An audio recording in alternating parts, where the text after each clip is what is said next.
موضوع الدرس سے اسلوب الدعوت الاسلامیہ، سورۃ الحج، تفسیر ابن کثیر۔ الحمدللہ رب العالمین، والصلاة والسلام علی اشرف الانبیاء وسید المرسلین، سیدنا محمد وعلی آلہ واصحابہ اجمعین۔ اللہم صل علی سیدنا محمد وعلی آل سیدنا محمد کما صلیت علی ابراہیم وعلی آل ابراہیم فی العالمین انک حمید مجید۔ اعوذ باللہ من الشیطان الرجیم، بسم اللہ الرحمن الرحیم۔ لکل امت جعلنا منسکا ہم ناسکوہ فلا ینازعنک فی الامر وادع الی ربک انک لعلی ھدی مستقیم۔ وَإِن جَادَلُوكَ فَقُلِ اللَّهُ أَعْلَمُ بِمَا تَعْمَلُونَ۔ اللہ یحکم بینکم یوم القیامة فیما کنتم فیہ تختلفون۔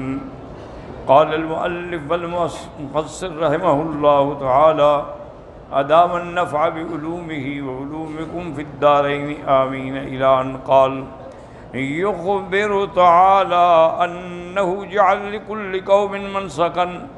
اللہ پاک نے اس آیت میں خبر دی ہے کہ ہر قوم کے لیے اللہ تبارک و تعالی نے عمل کرنے کے طریقے اختیار فرمائے ہیں۔ قال ابن جریر یعنی لکل امت نبی منسکا۔ قال واصل المنسک فی الکلام العربی هو الموضع الذي يعتاده الانسان يردد الیہ اما لخیر او شر۔ ہر امت، ہر نبی کے لیے منسک کیا معنی؟ منسک کا اصل معنی یہ ہے کہ وہ جگہ جہاں بار بار آدمی آئے، خیر ہو یا شر ہو۔ وَلِهَذَا سُمِّيَتْ مَنَاسِكَ الْحَجِّ بِذَلِكَ، اسی لیے حج کے مناسک کو مناسک رکھا گیا چونکہ لوگ بار بار آتے ہیں۔ فَيَكُونُ الْمُرَادُ بِقَوْلِهِ لِلْوُقُوفِهِمْ عَلَيْهَا فَإِنْ كَانَ كَمَا قَالَ مِنْ أَنَّ الْمُرَادَ لِكُلِّ أُمَّةٍ نَبِيٍّ جَعَلْنَا مَنْسَكًا فَيَكُونُ الْمُرَادُ بِقَوْلِهِ فَلَا يُنَازِعُنَّكَ فِي الْأَمْرِ هَؤُلَاءِ الْمُشْرِكُونَ۔ یہ مشرکون جو جھگڑتے ہیں آپ سے، ان کو نہیں جھگڑنا چاہیے۔ وَإِنْ كَانَ الْمُرَادُ لِكُلِّ أُمَّةٍ جَعَلْنَا مَنْسَكًا جَعْلًا قَدْرِيًّا، اللہ پاک نے اپنی تقدیر سے ہر امت کے لیے ایک راستہ تجویز فرمایا ہے۔ كما قال وَلِكُلٍّ وِجْهَةٌ هُوَ مُوَلِّيهَا، ولہذا کہا ہونا ہم ناسکوہ، یعنی فاعلوں کا اسی کے مطابق کرتے ہیں۔ فالضمیر هنا عائد على هؤلاء الذين لهم مناسک وطرائق، جن کے لیے مناسک ہیں، راستے ہیں۔ اے ہؤلاء انما یفعلون هذا عن قدر اللہ وارادتہ، ہر آدمی جو کچھ بھی کر رہا ہے اس میں اللہ کا ارادہ اور اللہ کی قدرت ہے۔ فلا تتاثر بمنازعتهم لک، آپ ان کے جھگڑے سے متاثر نہ ہوں۔ ولا یصرفک ذلک عما انت علیہ من الحق، اور آپ چونکہ حق پہ ہیں آپ اس سے ہرگز نہ ہٹیں۔ ولہذا قال تبارک و تعالی وادع الی ربک انک لعلی ھدی مستقیم، آپ اپنے رب کی طرف ان کو بلائیں، آپ صراط مستقیم پہ ہیں۔ اے طریق واضح مستقیم، مستقیم کا معنی ہوتا ہے کہ راستہ بھی ہو، واضح بھی ہو اور سیدھا بھی ہو اور منزل تک پہنچانے والا بھی ہو، موصل الی المقصود۔ وہذہ کقولہ تعالی ولا یصدنک عن آیات اللہ بعد اذ انزلت الیک وادع الی ربک، اللہ کی طرف بلائیں۔ وقولہ وان جادلوک فقل اللہ اعلم بما تعملون، اگر اس کے باوجود وہ جھگڑیں تو ان کو کہہ دو اللہ سب جانتے ہیں۔ وان کذبوک فقل لی عملی ولکم اعمالکم عملکم، اگر تکذیب کریں تو آپ ان کو کہہ دیں اچھا جاؤ تم اپنے راستے پہ رہو، میں اپنے حق کے راستے پہ ہوں۔ انتم بریئون مما اعمل، میں جو عمل کر رہا ہوں اس سے تمہارا کوئی تعلق نہیں۔ وانا بریء مما تعملون، اور میرا اس سے تعلق نہیں جو تم کرتے ہو۔ وقولہ اللہ اعلم بما تعملون، اس آیت میں ان کے لیے تحدید ہے کہ اللہ سب جانتے ہیں، معنی جزا دیں گے۔ كقوله وهو عالم ما تفيضون فيه كفى به شهيدا بيني وبينكم ولهذا قال الله يحكم بينكم يوم القيامة فيما كنتم فيه تختلفون. اللہ تعالیٰ قیامت والے دن فیصلہ فرما دیں گے جس میں تم اختلاف کرتے ہو. وَهَذِهِ كَقَوْلِهِ تَعَالَى فَلِذَلِكَ فَادْعُ وَاسْتَقِمْ. آپ ان کو دعوت دیں اور اپنے رستے پہ جمے رہیں کما امرت جیسے اللہ نے آپ کو حکم دیا ہے. وَلَا تَتَّبِعْ أَهْوَاءَهُمْ. ان کی خواہشات کی پیروی نہ کریں. وَقُلْ آمَنْتُ بِمَا أَنزَلَ اللَّهُ مِنْ کتاب. اور ان کو بتا دیں کہ میں اس پہ ایمان لایا جو اللہ نے مجھ پہ کتاب اتاری ہے. أَلَمْ تَعْلَمْ أَنَّ اللَّهَ يَعْلَمُ مَا فِي السَّمَاءِ وَالْأَرْضِ إِنَّ ذَلِكَ فِي كِتَابٍ إِنَّ ذَلِكَ عَلَى اللَّهِ يَسِيرٌ. یخبر تعالیٰ عن کمال علمہ بخلقہ. کیا یہ نہیں جانتے کہ اللہ تعالیٰ جانتے ہیں جو کچھ کہ آسمانوں اور زمینوں میں ہے اور سب اللہ نے اس کتاب میں لکھ دیا ہے اور یہ اللہ پر کوئی مشکل نہیں، آسان ہے. وَأَنَّهُ مُحِيطٌ بِمَا فِي السَّمَاوَاتِ وَمَا فِي الْأَرْضِ. آسمانوں اور زمینوں کو محیط ہے اس کا علم. فَلَا يَعْزُبُ عَنْهُ مِثْقَالَ ذَرَّةٍ فِي الْأَرْضِ وَلَا فِي السَّمَاءِ. اللہ کے آگے کوئی ذرہ بھی چھپا ہوا نہیں، نہ آسمانوں میں نہ زمینوں میں، نہ اس سے چھوٹا نہ بڑا. وَأَنَّهُ تَعَالَى عَلِمَ الْكَائِنَاتَ كُلَّهَا قَبْلَ وُجُودِهَا. اللہ تعالیٰ اس کائنات کو پیدا ہونے سے بھی پہلے جانتے تھے. وَكَتَبَ ذَلِكَ فِي كِتَابِهِ اللَّوْحِ الْمَحْفُوظ. اور ہر چیز اللہ تعالیٰ نے لوح محفوظ میں لکھ دی ہے. كَمَا ثَبَتَ فِي صحیح مسلم. جیسا کہ صحیح مسلم کے اندر یہ صحیح حدیث ہے. ان عبد اللہ ابن عمر قال قال رسول اللہ صلی اللہ علیہ وسلم. اللہ کے نبی نے فرمایا، میرے آقا نے فرمایا، ان اللہ قدر مقادیر الخلائق قبل خلق السماوات والارض ب50,000 سنہ وکان عرشہ علی الماء. اللہ تبارک تعالیٰ نے اپنی مخلوق کی سب چیز لکھ دی ہے، آسمانوں اور زمینوں کی پیدائش سے بھی 50,000 پہلے، اور اللہ کا عرش جو تھا وہ پانی پہ تھا. وفی السنن من حدیث جماعت من الصحابہ ان رسول اللہ صلی اللہ علیہ وسلم قال اول ما خلق اللہ القلم. سب سے پہلے اللہ نے حکم دیا اور قلم پیدا ہوئی. قال له اکتب. اللہ نے حکم دیا قلم کو کہ لکھو. قال ما اکتب. کیا لکھوں؟ فرمایا اکتب ما ہوا قائن. لکھو جو ہو گیا.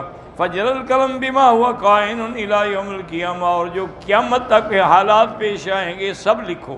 اور اس کے بعد اس کو لوح محفوظ میں رکھ دیا. وقال ابن ابی حاتم حدثنا ابو زرعہ قال حدثنا ابن بکیر قال حدثني ابن الحیۃ قال حدثني عطاء ابن دینار قال حدثني زید بن جبیر قال قال ابن عباس خلق اللہ اللوح المحفوظ کمسیرۃ 100 عام. اور لوح محفوظ جو ہے وہ اتنی بڑی چیز ہے کہ جیسے 1 سال بعد بھی چلتا رہے. وقال للقلم قبل ان يخلق الخلق. اللہ نے قلم کو حکم دیا، ابھی مخلوق پیدا بھی نہیں ہوئی تھی. وہ العرش تبارک و تعالی، وہ عرش پہ تھے جیسا ان کی شان کو زیبا ہے. اکتب. فقال القلم ما اکتب. میں کیا لکھوں؟ قال علمی فی خلقی الی یوم تقوم الساعہ. قیامت تک ساری مخلوق کا جو ہے وہ لکھ دیں. فجر القلم بما هو قائن فی علم اللہ الی یوم القیامہ. وذلك قولوا للنبي صلی اللہ علیہ وسلم الم تعلم ان اللہ یعلم ما فی السماء والارض. وهذا من تمام علمه تعالی انه علم الاشیاء قبل کونها. یہ اللہ کا علم ہے کہ چیزوں کے پیدا ہونے سے بھی پہلے اس کو علم ہے، پیدا ہونے کے بعد بھی اس کو علم ہے. وقدرها وكتبها ايضا. فما العباد عاملون قد علمه تعالی قبل ذلك. جو کچھ مخلوق کر رہی ہے اللہ تعالیٰ پہلے سے جانتے تھے کہ یہ کریں گے. فیعلم قبل الخلق ان هذا یطیع باختیارہ وهذا یعصی باختیارہ. یہ بھی اللہ جانتے تھے کہ ان میں کون ہیں جو اپنی اختیار سے اللہ کے حکم کی اطاعت کریں گے اور کون ہیں جو نافرمانی کریں گے. وقد بذلک عنده احاط بكل شیء علما. اللہ تعالیٰ نے ہر چیز کو اپنے علم سے ڈھانپ رکھا ہے. وہ سہل علیہ یسیر لدیہ. ولہذا قال تعالی ان ذلک فی کتاب ان ذلک علی اللہ یسیر. وَيَعْبُدُونَ مِن دُونِ اللَّهِ مَا لَمْ يُنَزِّلْ بِهِ سُلْطَانًا وَمَا لَيْسَ لَهُمْ بِهِ عِلْمٌ وَمَا لِلظَّالِمِينَ مِن نَصِيرٍ، اور یہ اللہ کو چھوڑ کے جو غیروں کی عبادت کر رہے ہیں ان پر کوئی دلیل نازل نہیں ہوئی اور نہ ہی ان کو علم ہے۔ اس لیے اللہ نے فرمایا کہ ظالموں کے لیے کوئی مددگار نہیں ہوگا۔ وَإِذَا تُتْلَىٰ عَلَيْهِمْ آيَاتُنَا بَيِّنَاتٍ تَعْرِفُ فِي وُجُوهِ الَّذِينَ كَفَرُوا الْمُنكَرَ، جب ان پر اللہ کی آیات بینات پڑھی جاتی ہیں تو ان کے چہروں پر جو ہے بگڑتے ہیں اور انکار ظاہر ہوتا ہے۔ یقادون یسطون بالذین یتلون علیہم آیاتنا، اور وہ چاہتے ہیں کہ جو اللہ کی قرآن یا آیات سنا رہے ان پر ہم حملہ کر دیں۔ قُلْ أَفَأُنَبِّئُكُم بِشَرٍّ مِّن ذَلِكُمْ، اللہ نے فرمایا آپ میرے محبوب ان کو بتلا دیں کہ میں تمہیں خبر دوں۔ وعدہ اللہ النار، اللہ نے تمہارے لیے جہنم کی آگ تیار کر رکھی ہے۔ وعدہ اللہ الذین کفروا وبئس المصیر، اللہ کا وعدہ ہے کافروں کے لیے اور کیا ہی برا ٹھکانہ ہے۔ یقول تعالی مخبراً عن المشرکین فیما جہلوا وکفروا وعبدوا من دون اللہ ما لم ينزل به سلطانا، اللہ خبر دیتے ہیں مشرکوں کے بارے میں جو جاہل ہیں، کفر کرتے ہیں، اللہ کے سوا کسی غیر کی عبادت کرتے ہیں حالانکہ نہ کوئی حجت ہے نہ کوئی دلیل ہے۔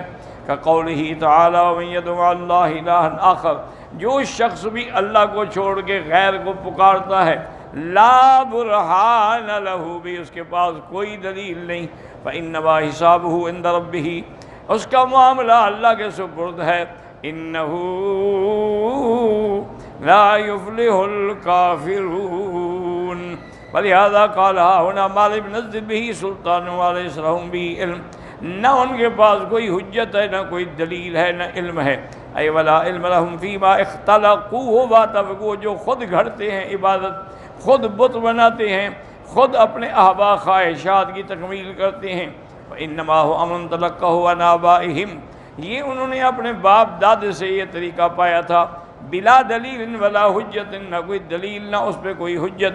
وَأَصْلُهُ مِمَّا سَبَّ لَهُمُ الشَّيْطَانُ، اصل بات یہ ہے کہ شیطان نے ان کے لیے غیر کی عبادت کو مزین کر دیا۔ وَلِهَذَا تَوَعَّدَهُمْ تَعَالَى بِقَوْلِهِ، اللہ نے تنبیہ فرمائی کہ سوچ لو، وَمَا لِلظَّالِمِينَ مِن نَصِيرٍ، اے من ناصر ينصرهم من اللہ، کوئی اللہ کے سوا نہیں تمہاری مدد کرنے والا۔ فیما یحل بہم من العذاب والنکال، اللہ کی طرف سے جب عذاب ہوگا تو ان کی کوئی مدد کرنے والا نہیں ہوگا۔